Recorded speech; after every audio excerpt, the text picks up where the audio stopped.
আসসালামু আলাইকুম ওয়া রাহমাতুল্লাহ। প্রিয় বন্ধুরা, রমজানের প্রস্তুতির মাস শাবান মাস। এই মাসের চাঁদ মুমিনের জন্য রমজানের আগমনী বার্তা নিয়ে আসে।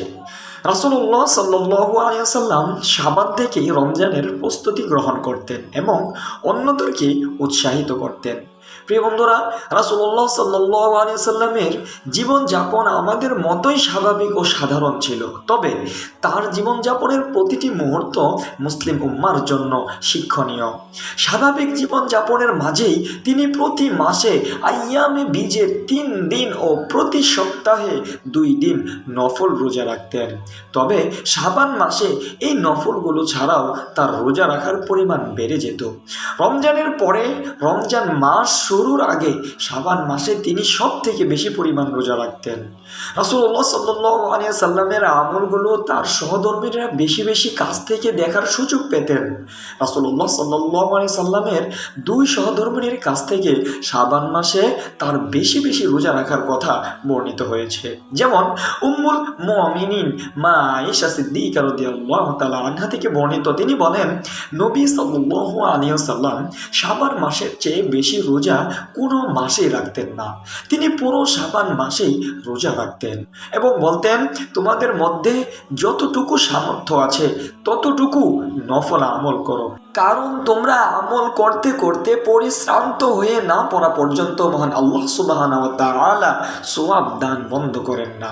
সহিহ বুখারী শরীফের এই হাদিসটি 1970 নম্বর হাদিস।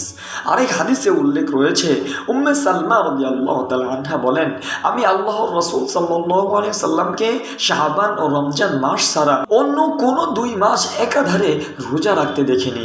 সুনানে আবু দাউদ শরীফের এই হাদিসটি 2336 নম্বর হাদিস। প্রিয় বন্ধুরা, রাসূলুল্লাহ সাল্লাল্লাহু আলাইহি সাল্লাম শাবান মাসে এত বেশি রোজা রাখার অন্যতম কারণ ছিল রমজানের প্রস্তুতি। রমজানে রোজা রাখতে যেন তেমন কষ্ট না হয় এবং রমজান মাস ইবাদতের উপযোগী হয়ে ওঠে, তাই রাসূলুল্লাহ সাল্লাল্লাহু আলাইহি সাল্লাম এই মাসে নফল রোজাগুলো রাখতেন। সাধারণভাবে খেয়াল করলে আমরা নিজেরা অনুভব করতে পারবো বিষয়টি। রমজানের প্রথম দিনগুলোতে পিপাসা ক্ষুধায় কিছুটা কষ্ট হয় আমাদের, এরপর স্বাভাবিক হয়ে যায় সব কিছু। রমজানের শেষ দশকের রোজা প্রত্যেকের স্বাভাবিক রুটিনের মতো হয়ে পড়ে, কোনো ধরনের কষ্ট অনুভূত হয় না। তখন কারো কারো অনুভূতি এমন থাকে যে মাসের হিসেবে রমজানের দিন সংখ্যা 30-এর বেশি হলেও তেমন কোনো সমস্যা হতো না।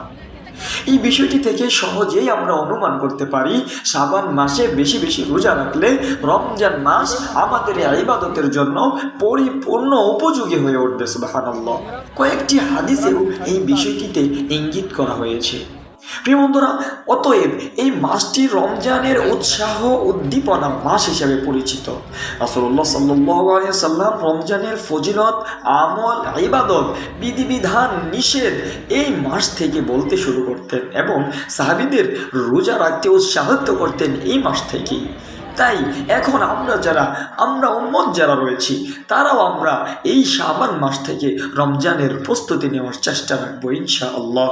রমজানে যেন পরিপূর্ণভাবে আমরা ইবাদত বন্দেগী করতে পারি, সেই উদ্দেশ্যে আমরা এখন নফল রোজাগুলো রাখবো। আল্লাহ রাব্বুল আলামিন তার প্রত্যেকটি মুমিন বান্দাকে এই শাবান মাসে রমজানের প্রস্তুতি নেওয়ার তৌফিক দান করুক। আমিন সুম্মা আমিন। সকলেই ভালো থাকবেন, সুস্থ থাকবেন। আসসালামু আলাইকুম ওয়া রাহমাতুল্লাহি ওয়া বারাকাতুহু।